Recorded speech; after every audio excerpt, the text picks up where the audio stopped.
Halo guys, selamat siang. Balik lagi bersama saya Beli Madi. Jadi kali ini di depan kita sudah ada Honda Vario 150 keluaran tahun 2018. Oke, jadi motor ini saya dapatkan di marketplace Facebook dengan harga sekitar, kalau nggak salah kemarin saya belinya di 15 juta ya. 15 juta. Kenapa motor ini lumayan murah? Karena yaitu balik lagi, saya beli yang plat set.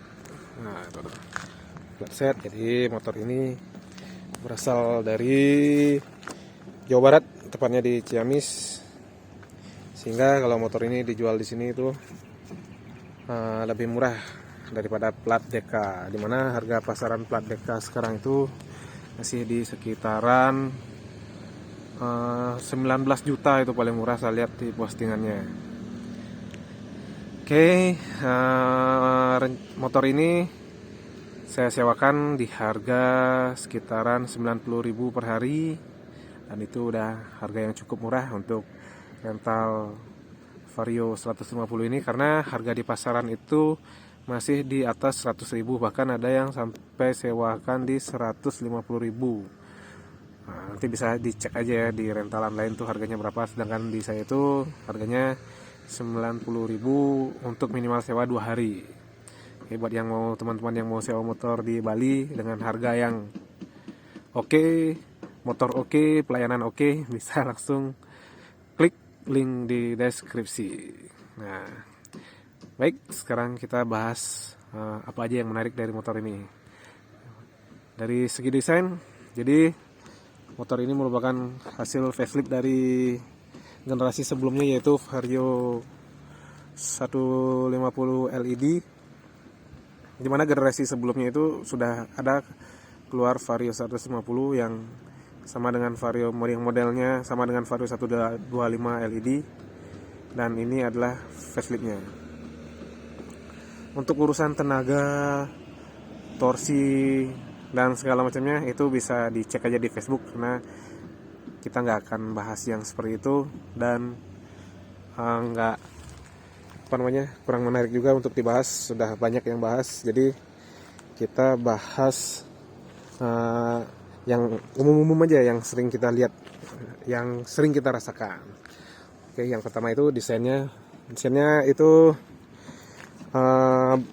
cukup berubah banyak dari yang versi sebelumnya, dimana sekarang itu stop lamp dan headlampnya udah LED semua, bahkan untuk lampu sennya juga udah LED.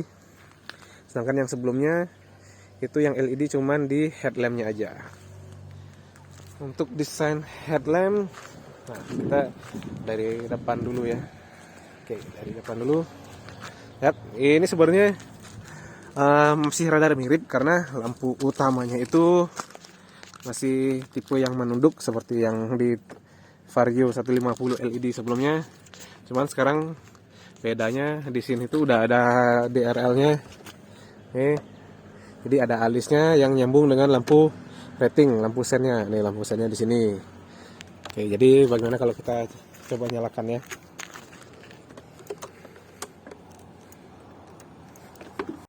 Nah, oke, lampu motor sudah nyala. Nah, itu tuh kalau motor posisi sudah nyala, lampunya seperti ini. Jadi cukup menarik, dan desainnya juga elegan. Samping elegan juga cukup sporty. Oke, bagaimana dengan lampu desain stop lampnya?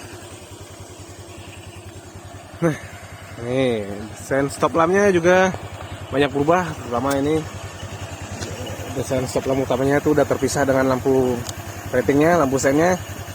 Ini juga udah LED, dan lampu ratingnya juga LED. Jadi desainnya cukup menarik. Dan untuk yang lainnya, kalau dilihat dari samping masih mirip seperti Vario LED sebelumnya. Dan untuk desain batok kepalanya, dia berasa lebih kecil dari yang versi LED yang sebelumnya, dimana itu karena di sini itu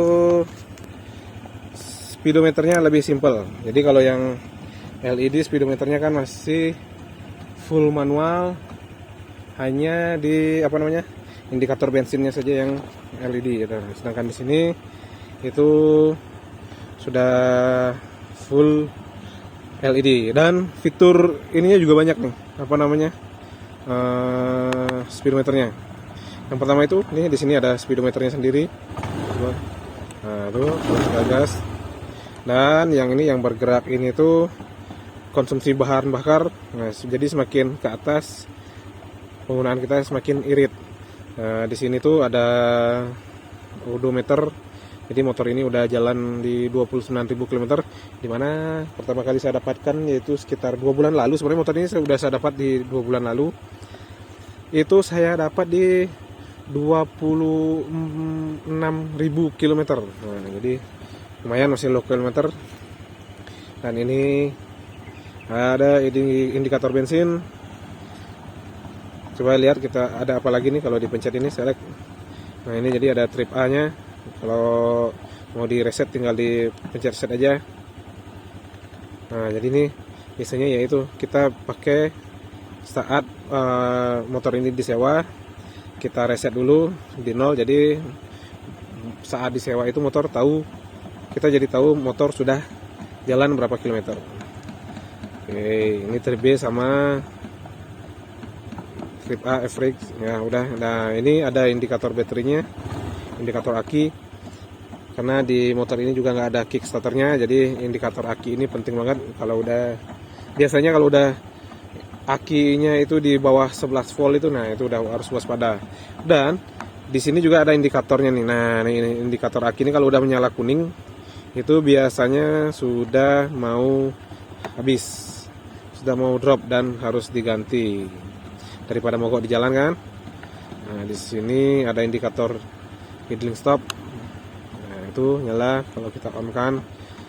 Kemudian di sini ada lampu indikator rating, indikator mesin, indikator suhu mesin kalau mesin panas. Nah, ini biasanya bakal nyala kalau misalnya air radiatornya nggak terisi. Nah, di sini ada indikator lampu jauh. Nah, ini oke, nyala. Dan di sini, nah ini nih yang paling penting nih fitur dari motor ini, indikator kunci keyless. Jadi motor ini sudah keyless dan ini adalah bentuk kuncinya.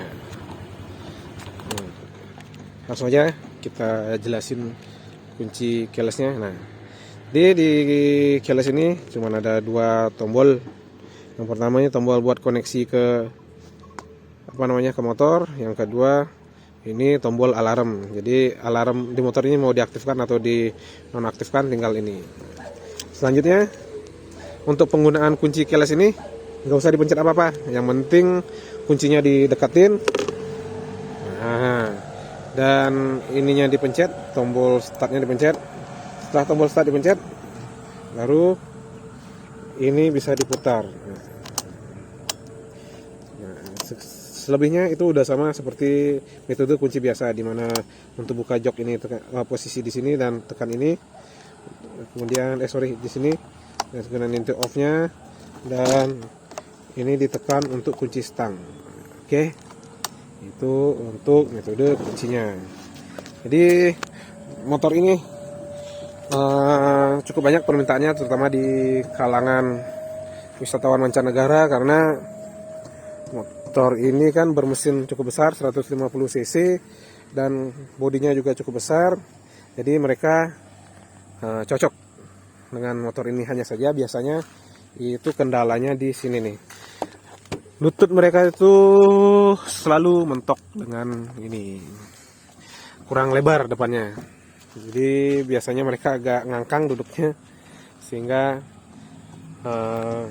agak kurang nyaman. Tapi dari segi bodi dan tenaga mereka suka dengan motor ini. Kemudian kita cek untuk bagasi. Ya, nah ini juga salah satu kelebihan dari motor ini, yaitu bagasinya muat helm. Jadi bisa buat taruh barang-barang, taruh handuk, taruh sandal, sepatu pas ke pantai. Itu mantap banget.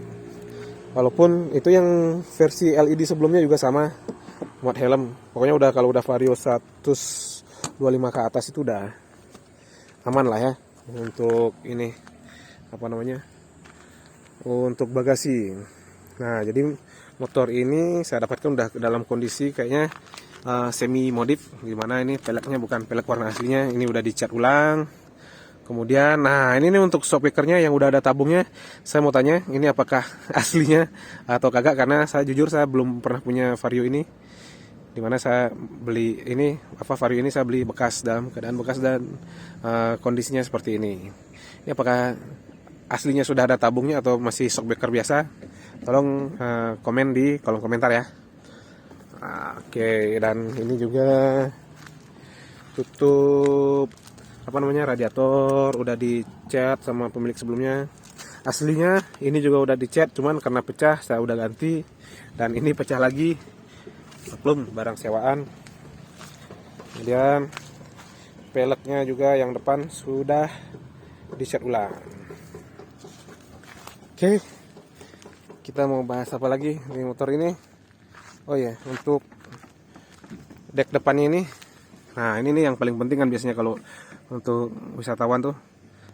Jujur ini agak sempit, masukin koper juga susah. Untuk ukuran koper yang bisa masuk paling koper yang small itu masih bisa masuk. Dan masuknya pun itu agak maksa dikit karena di atas itu lekuannya, nah itu masih kadang kena dengan koper. Oke. Segitu dulu review motor Vario 150 kita kali ini. Jadi jika ada teman-teman yang mau jalan-jalan ke Bali, pengen sewa motor atau sewa motor ini, boleh klik link di kolom komentar untuk booking ya. Jadi